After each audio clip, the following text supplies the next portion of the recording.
NWP Radio. You're listening to NWP Radio, a production of the National Writing Project. NWP.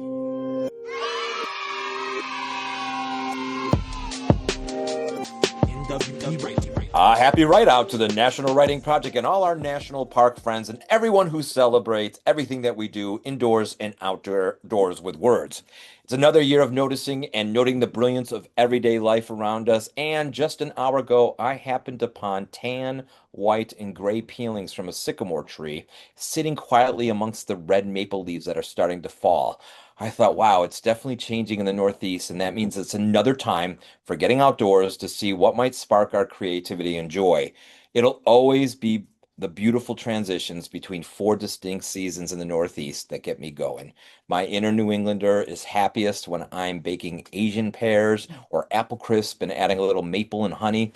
I'm Brian Ripley Crandall. I co-host the Right Time, and it's once again a wonderful pleasure to be with Executive Director Tanya Baker as we welcome more celebrations of what we do as an incredible network of writers and educators. Tanya, what's been catching your eyes lately on the West Coast? Well, Brian, as you know, I'm a good Maine girl, and even though I've lived out here for a long time, I really miss the Northeast. And what caught my eye last night, was that we had a lightning storm. And they're so rare where I live, and they make me feel so homesick when they happen. And all yesterday, the weather just said it's gonna, there should be an afternoon thunderstorm, and then we had one. So that made me homesick for fall in New England and happy that I was going to be able to talk to all of you today. And of course, we're talking about everything we're noticing because the art of noticing is the feature of today's program. We're thrilled to bring the ingenuity and artistry of author Rob Walker to our listeners, as well as the incredible Kevin Hodgson from the Western Massachusetts Writing Project. Each year, Write Out surfaces many opportunities to head out to public spaces for engaging with communities, literacies, and civic engagement. We love to encourage writers to work with their neighbors, schools, local parks, families, and community leaders to head outdoors and write their worlds. Welcome to the show, Rob and Kevin. We're delighted to have you. Thrilled to be here. So good to have you. So I am going to introduce one of our guests. The writer Rob Walker is a journalist covering design, technology, business, the arts, and other subjects. He writes the branded column for Fast Company and has contributed to the New York Times, Bloomberg Businessweek, The Atlantic, NewYorker.com, Design Observer, The Organist, and many others. He is the author, he's here today, The Art of Noticing, published by Knopf, and writes its spin-off newsletter of the same name, The Art of Noticing. Walker is on the faculty of the Products of Design MFA program at the School of Visual Arts. He lives in New Orleans, and we are so honored to have him with us tonight. Yes, we're so excited. And also joining us as an interviewer for Rob Walker is Kevin Hodgson. Kevin teaches 6th grade in Southampton, Massachusetts, and is a teacher consultant with the Western Massachusetts Writing Project.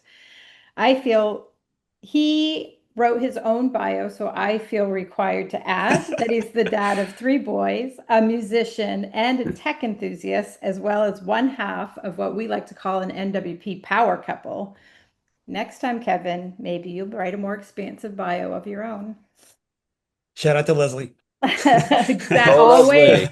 Always a shout out to Leslie. Kevin, you're going to get us started tonight with a writing prompt. I am, and it's great to be here. And Rob, I'm so happy to kind of meet you and be able to talk to you about your book and some ideas that will connect with Write Out as well.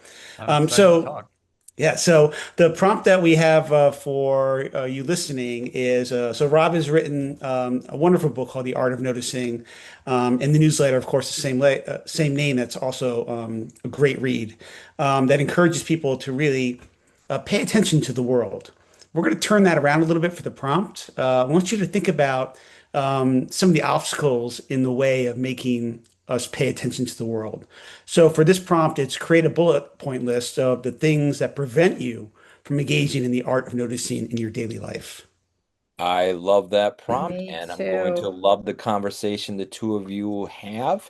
I also want to let our listeners at home know that this is a great prompt to do with students or with friends. So if you want to pause, you can do that. Otherwise, we're just going to go right on to the interview. Yes, have a great time, Kevin and Rob. Thanks. Thanks. So hi, Rob. It's really good to see you. Kevin, it's a pleasure.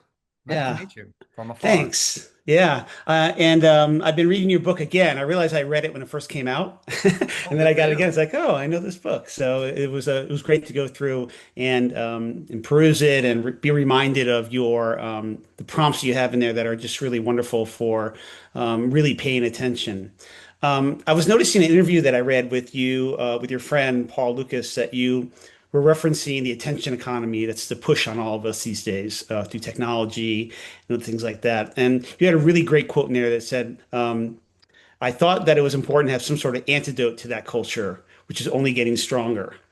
I'm just curious where you think we are now as a society in this balance between the social media coming at us at all angles and how, as individuals, we really need to stop, observe, and engage with the world in a more deeper way. Yeah. Well, it's an interesting thing to come right off this prompt that you just gave.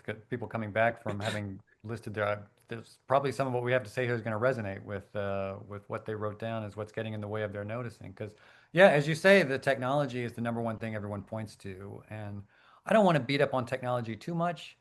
It's kind of easy to just sort of make it into a scapegoat, and that's not really what I'm trying to do. Like you, I'm glad you picked out that quote because I did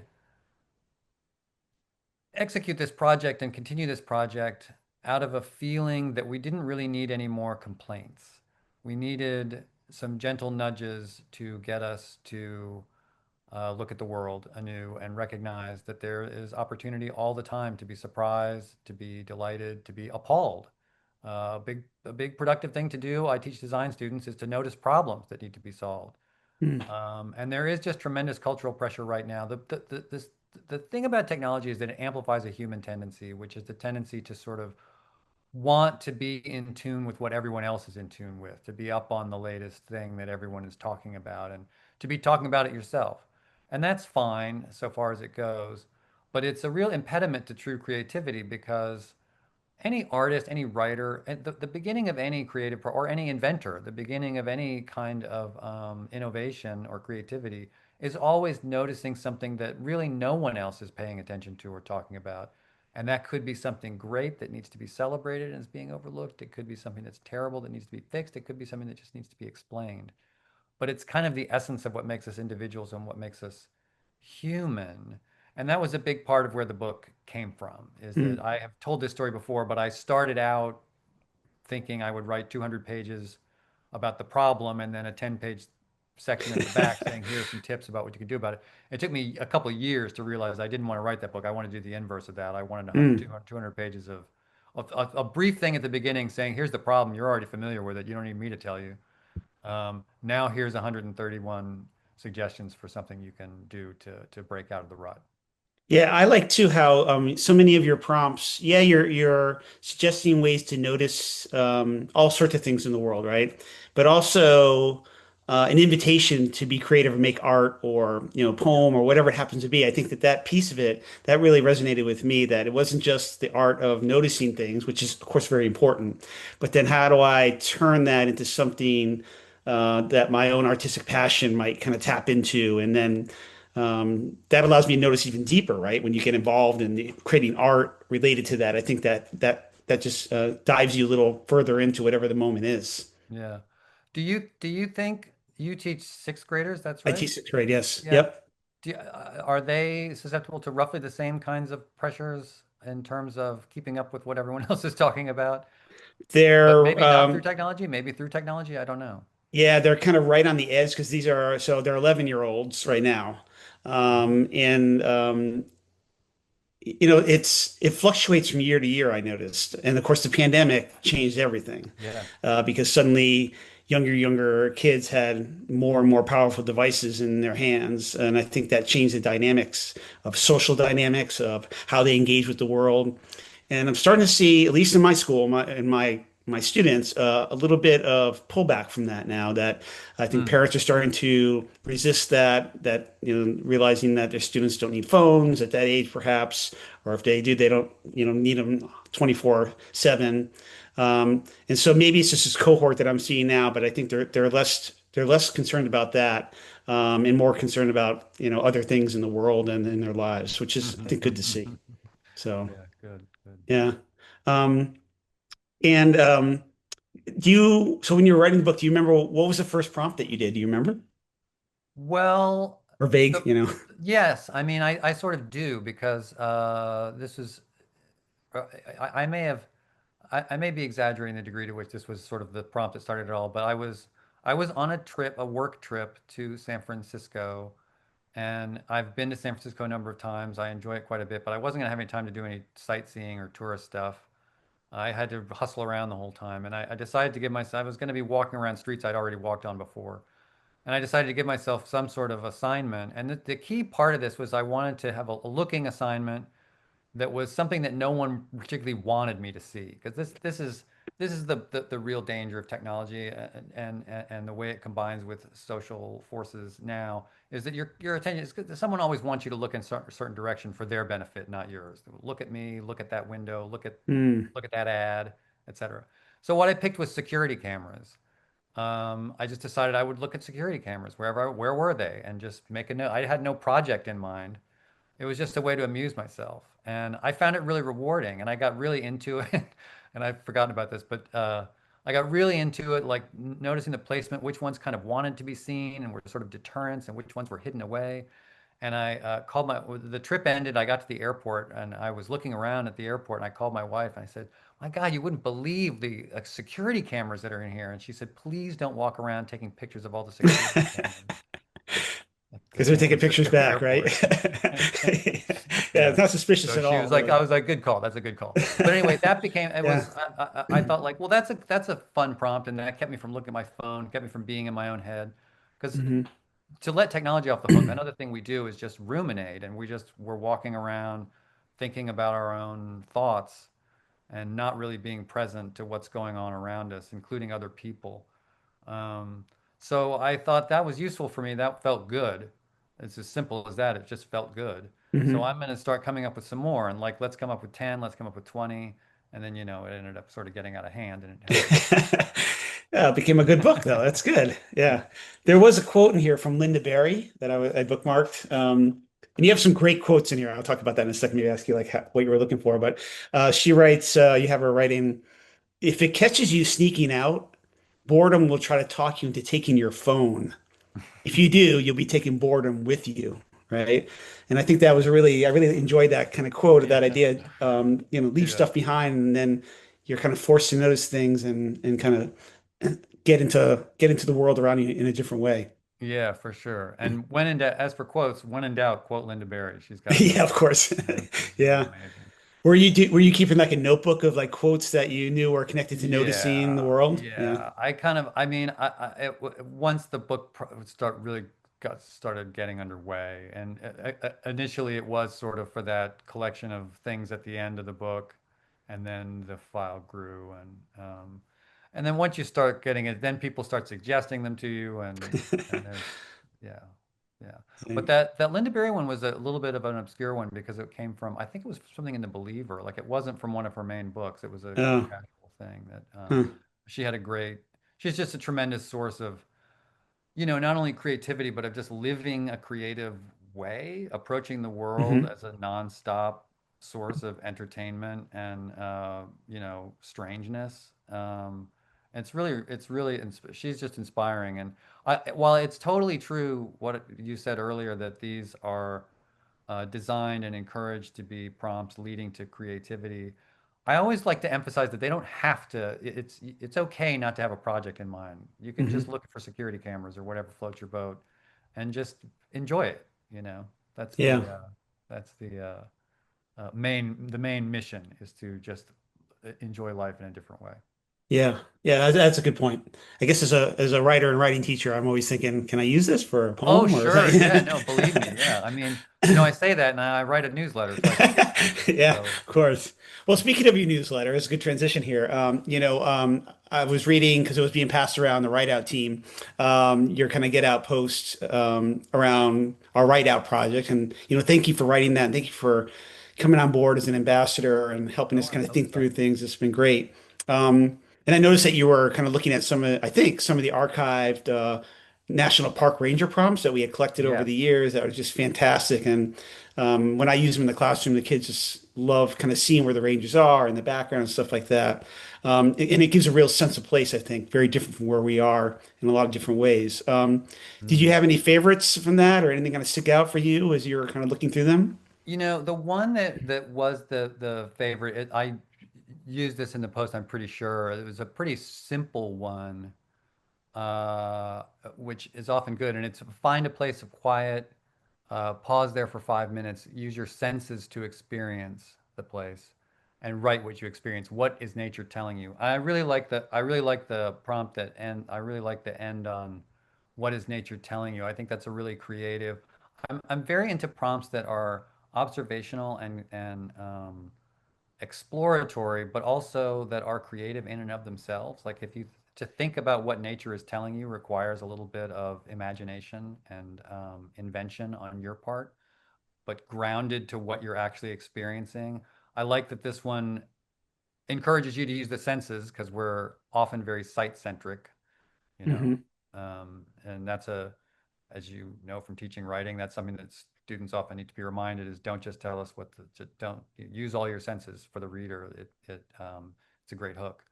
Uh, and then I like that it has the simplicity of just finding quiet and kind of surrendering to it and kind of being awake. Um, I was mentioning how we kind of ruminate and we're in our own heads a lot of the time, and that's what's keeping us from being present.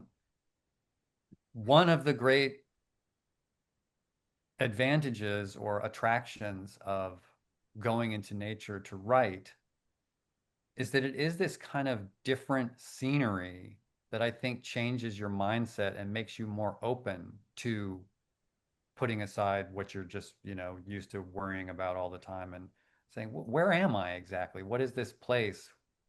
How am I here? How is this place behaving toward me? How do I fit in? What around me, how did it get there? It's just sort of a built-in mind shift there that I think is really useful. I just thought that prompt was very eloquent in briefly introducing someone to the advantage of writing in nature, writing outdoors without complicating it too much, which sometimes I have a little tendency to make things a little too complicated. So I'm very Yeah, drawn to same. the laser beam. Yeah. Yeah, I think that, most of us kind of do that, and it's good to step back a little bit and simplify for sure. Yeah. And I think finding that those quiet spaces are important. We've often talked and write out about making sure that when we're thinking about possible activities for students and teachers to keep urban teachers in mind too, that not everyone has Yeah. a forest to walk to and sit under a tree and be quiet, and that there has to be other ways for people to find spaces where maybe it's not quiet, but they're kind of away, and there's some sense of isolation there, so you can get more in touch with what you're hearing, seeing, smelling, all those Absolutely. kind of things. Yeah. Yeah. Yeah. So.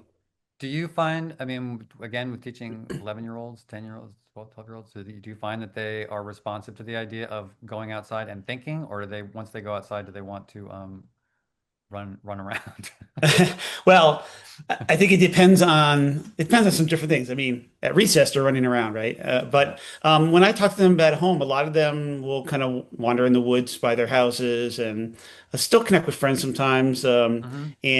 But we often talk about the wild places that they know of, and kind of what that means Okay. for them. And I think that's a really kind of cool discussion point that we often have. Like, where do you go when you want to get away from the world or your family or whatever it happens to be? And those usually lead to some interesting discussions about what makes that place special for them. And it often engages them in then the sensory element of it, of something about the trees or grass or whatever it happens to be that just kind of connects with them in an interesting way, I think. And then that is both individual, I think, and universal too for a lot of people as well. So it's interesting. How specific do you get with prompts? I mean, are they really detailed No, I try to keep instructions them or is pretty it open-ended so okay? that, these young writers can kind of find their voice and find the Got direction that they want to go. Um, and then, value whatever direction they head themselves in. I think that's important. I think at this age as writers that they have some of that freedom. And usually the prompt might just be something to spark their thinking and then Yeah, guide them along. So I think that's helpful. Yeah.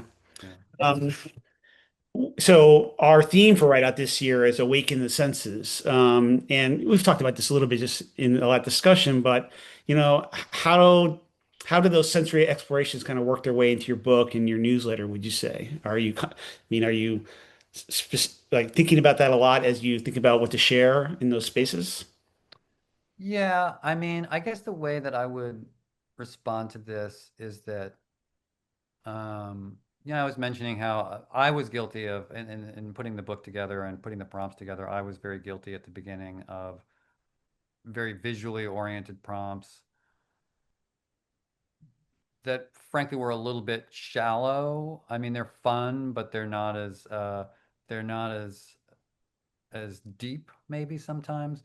And as the book goes along, it starts with the visual and moves into the other senses and talks about connecting with other people, and then it kind of ends on a sort of more introspective note, which I think is important. That ultimately you're not just looking around. The way my editor put it is, you go from first you look around, then you look inward. First you look Mm, outward, then you look inward. yeah. And that looking inward process, this is my long-winded way of getting it, gets to the sort of awakening sense of just being present and making a habit of being present. So that's why I sort of emphasize that while it's great to have these be creative prompts, it's also important to think of them as living prompts and habits that transcend an assignment per se. Hmm. Um, and this tips into, I'm a little hesitant to go too deep on this because I'm not an expert on this subject, but it tips into the realm of mindfulness and meditation and so on, where this idea of presence and getting past the self and being more at one with the moment and the environment that you're in and the people that you're around is kind of the goal for a way to be in general. And that's what I'm trying to get at with that was the thinking that guided the prompts. Yeah, I think that's a good framework in there for sure. Well, I have to ask you, Rob, about this term, which I never heard before, the infrathin.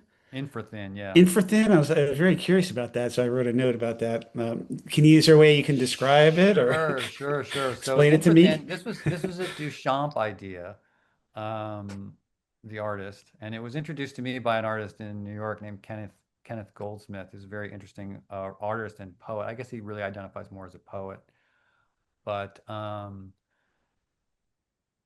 the way that I frame it, we have the traditional five senses, but there are also all of these other senses, and I'm not going to be able to wrap that have these long, elaborate names. And one example is, if you close your eyes and almost touch your nose, like you can kind of feel something there. It's not touch, it's not Mhm. taste, it's not smell, but there's something going on there. Um, Putting your hand over a hot stove, there's something going on that's kind of not fitting quite in the senses. Now, Duchamp wasn't thinking about that specific thing, but he was thinking of these states in between that I just call them slippery spaces, like the warmth of a chair that someone has just gotten out of. Now I started exploring these with what I call the series called the Dictionary of Missing Words. 'Cause I was sort of like, identify a sensation that doesn't have a name, but maybe it should. I'm less Mhm. interested in the wordplay involved in that, and people like to come up with these elaborate, stitched together words, and that's fine. But what I'm interested in is what is outside the five senses that you can sort of detect anyway. And that could be the absence of something. I just wrote in the newsletter about um, a sort of homeless person's or unhoused person's rigged tent that suddenly disappeared from a route that I walk all the time. And I had never really thought about it until it was gone. And there's Mm. something about that. And I brought this up with readers, and readers started talking about giving directions that were all based on, start where the church used to be and go Yeah, to yeah. this kind of thing. Yeah. That it shows this sort of depth of community and different kind of relationship to a place. And I think that kind of stuff is really interesting, and it challenges our usual sense of this sort of hierarchical, set of attributes that are the only way we can take in the world. There are a lot of things we can use to take in the world that don't have names. And I just find that to be a very fun idea. As for the word infrathin, don't know much about it. It's a Duchamp coinage. He didn't write much about this. There are only a handful of examples. Hmm. He never really defined it. It was something, and I only know about it because Kenneth told me about it, Yeah. and I was completely smitten with the idea and have not let it go. You probably think about or see it everywhere now, right? As you think about these liminal like sensory spaces where it falls in between all these different things. Yeah, and I think, the difference of warmth of the sunlight from, one spot to another, or if the sort of feelings of the wind changing in a way that you sort of detect, that means the seasons are changing and you kind of know Mhm. that. Um, Stuff like that. I just find it very good at that process of that goal of being awake, of waking up and being present. Yeah, thanks for explaining that. That's helpful. Well, Um, I'm going to need you to send me your infrathin ideas, because now I okay. think once you plant it, then Yeah, people I know. kind of get it. Yeah, So that's I look well, forward that's to. part of the art of noticing, right? Yes, that's At exactly the right. deeper level. Part of being an artist of noticing. Yes. Yeah. I noticed in your newsletter the savor of the month concept, and can you explain like what that is? And I don't know, can you tell us what October might be? Yes, it's just a fun. It's in some ways it's descent. It could almost be seen as a descendant of that security camera game, but I give at the beginning of every month, I announce to the newsletter readers a theme. And so it could be something like triangles, or it could be circles or something, a shape, could be a color, contrast. I did contrast once. But sometimes they get a little bit more um, abstract, like ornamentation, which is open to interpretation, or Hmm. local artists. And so I'll announce that theme and I'll just say, be on the lookout for the next 30 days as you're going through life.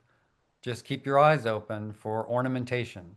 And if something strikes you that you want to share with the group, there's a thread and you can post pictures. I really encourage, and I hope someone watching this will join in. And I really try to encourage writing, but no one wants to write in the threads. Once you start a picture thread, everyone wants to just take pictures. Oh, But it could be shadows, it could be, and yes, I can tell you with 99% certainty that the Savor of the Month theme for October will be outliers. And this was inspired. They're always inspired by something that happened to me. It's my newsletter. So I was looking, I was on one of my bike rides down by the levee and was looking at the remainder of a pier that was all broken up and fallen apart. And there was a nice little flower growing out of it. And it just looked very much like an outlier in this little sort of hmm. maritime ruin, this bit of flora, beautiful flora, making itself known. So the heroic outsider, or outlier, or maybe just the outlier. Does that make sense? Yeah, it I'm road does. Yeah. testing this now. You're my focus group. What do you No, no, think? and I'm thinking now of, of things may have that in nature that seem like, oh, what's that doing there? That kind of thing. And Yeah. that fits right nicely in that, I believe. Yeah, yeah, yeah. And I So guess that's, when this runs, it'll be October ready. So people can now, right now, oh yeah, that's start true. going That outside and looking for your outliers and share it in absolutely, the newsletter, absolutely, yeah. And it's maybe in it's open, poem. it's open to all, and it's very fun, and yeah, and especially if seriously, if they'll get on there and write something, write a haiku, keep it easy. Right. I just think there's so much potential for that kind of thing because you don't always have your camera. Yeah. This is a technology that, can we go on a quick aside, is this is a Sure, of technology course. thing that I think is a little underrated as a distraction that can also be a useful tool. Clearly, having these great cameras on us all the time has a lot of advantages, and we can capture scenes and remember things and so on and so forth. But sometimes I think it's an impediment that we get too caught up in capturing the moment and not being in the moment. Mm. And if there was a way for me to do Savor of the Month without pictures, I would. But, I'm trying to meet people where they are. Yeah. I think I agree that even I find myself, I'm looking at something beautiful, whatever it happens to be, let's say at a vacation, and I find my immediate impulse that I need to take a picture instead of just enjoying the Right. scene for what it is. And maybe the picture should be up here, Right. right? Not on my phone necessarily, but it requires me to stop myself, say, wait a second, like let's be in the moment here and not Yeah. worry about the moment a year from now when I want to remember this moment. Yeah. This actually, there's actually a prompt in the book about this that is take a photo walk without taking any photos, which Mm. I just call, like, look, there's all these things on the internet about how to take a better photo walk and change your altitude and, look for shadows and all this kind of stuff. So you do all that stuff, but you don't take any pictures. You just notice it and say like, aha, I've done that. I've noticed the interesting shadow play for the day. And, I think one of my favorite prompts in there, and I don't remember exactly right now, but it was one of your museum ones, like casing the museum for like, what piece of art would you, yes. don't take the art, but like, notice like the pieces maybe other people would notice and, that kind of thing. And I really like that one. Yeah, I stole an idea. I credited them, but Buy, Burn, Steal was the game. Which Yes, that's right. look through the But yeah, gallery that's and right. decide which one you would buy, which one you would burn, and which one you would steal. I once got to lead an actual museum tour and did that, and it was a big hit. People really were into it, including young people. Huh. It was very fun. They were very enthusiastic about saying which one they wanted to burn. I was just gonna, I was gonna say that that probably would Go have been the figure. popular one for sure. Yeah. Um, So, I mean, I noticed the phrase "staying human" a lot in your writing and in your newsletter. And I think it's a tag of your newsletter, perhaps too. Hmm. Um, and I don't want to get too deep in technology, but it feels like the AI is pushing us away from that right now. And I appreciate the fact that writers like you are trying to remind us, like, remember who we are and the world that we're in and our each other and things like that. Um, are you? Are you noticing any kind of influence of the AI at this point on the work that you're doing? Like, are people maybe coming to you because they're already getting worried about that or not? Well, I think everybody I mean, probably like you, I'm concerned, I'm curious. I think that it's very hard to make judgments on it. I think it Hmm. has to be, you know, it seems like it's an unstoppable force, so you have to kind of reckon with it. I don't think it's a threat in terms of creative writing right now. Maybe it will be at some point. I worry about, I mean, I read a lot about it, so I worry about the trend of people using it as a sort of companion. Um, Yeah, yeah, I find that, and especially for young people, I find that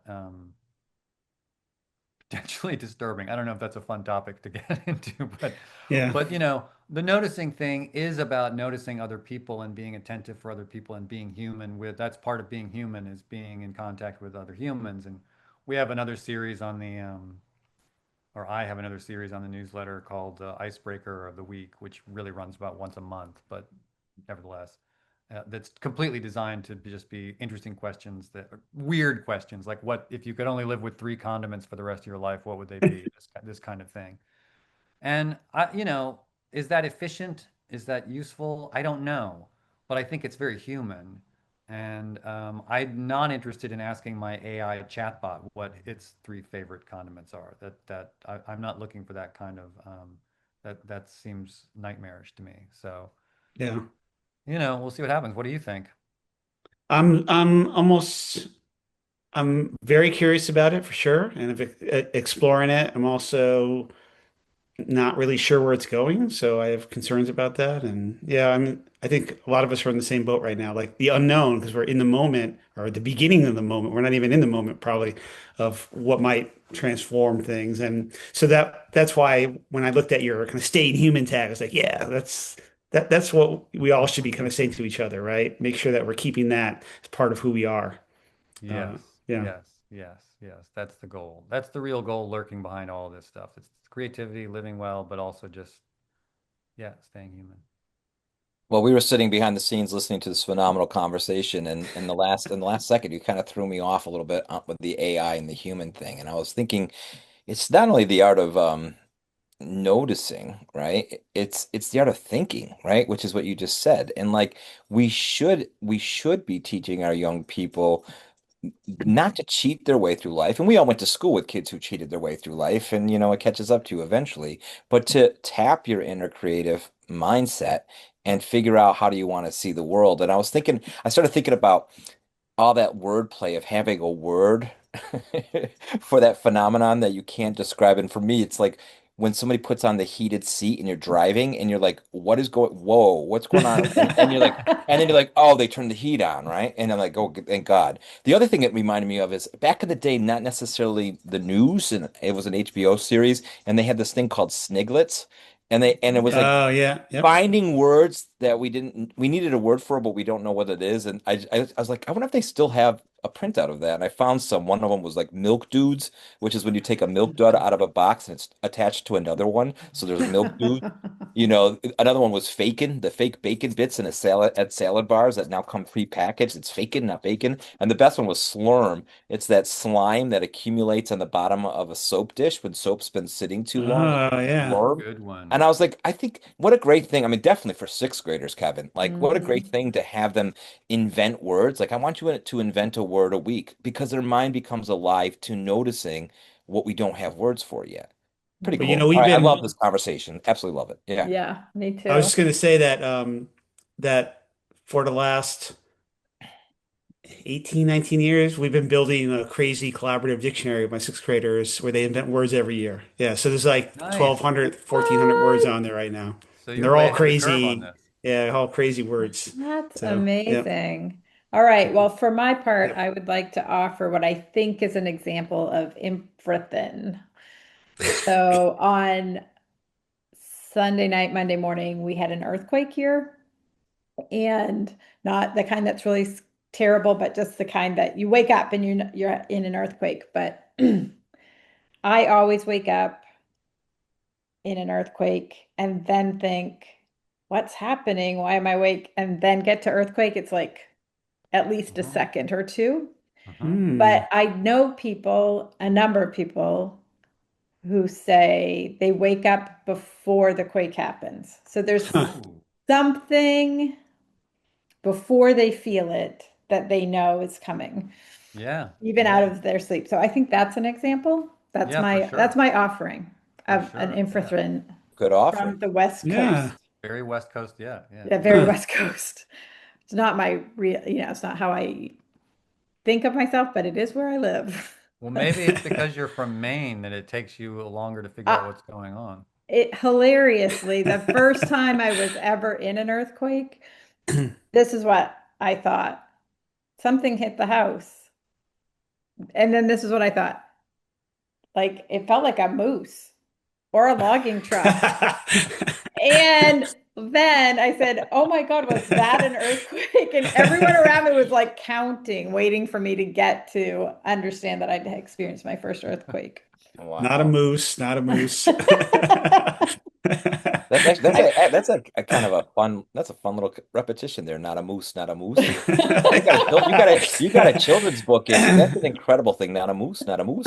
I like that sound. all right, thanks. I'm going Kevin, to I work think you on have a that. prompt. You have a prompt for us, for those of us who are going to be writing with students or writing for ourselves to close this out. Yeah, I do. So in one section, which actually Rob and I talked about a little bit, he has a handful of prompts about museums as a place to practice intentional noticing, including the game he talked about, the buy, burn, or steal. So without moving from where you are at this moment, Focus your attention on a single object within your frame of view, and then describe that object as if it were a famous work of art on display in some fancy museum somewhere. That's excellent. Nice. Yeah. Yeah. Oh my gosh. Thanks, Kevin. Welcome. And thank you, everyone. Rob, we're so happy to have you as our Write Out ambassador and to have been able to talk to you about the art of noticing tonight. Kevin, as always, you're amazing, came with great questions and great thoughts and great stories from sixth grade, all of which were excellent. I also want to thank my co-host, Brian. It's always a pleasure.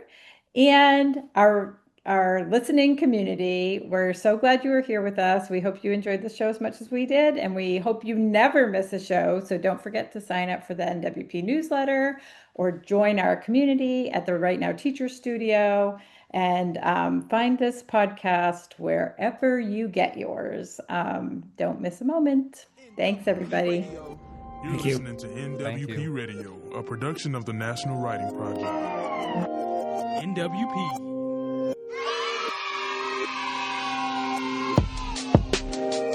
NWP Radio.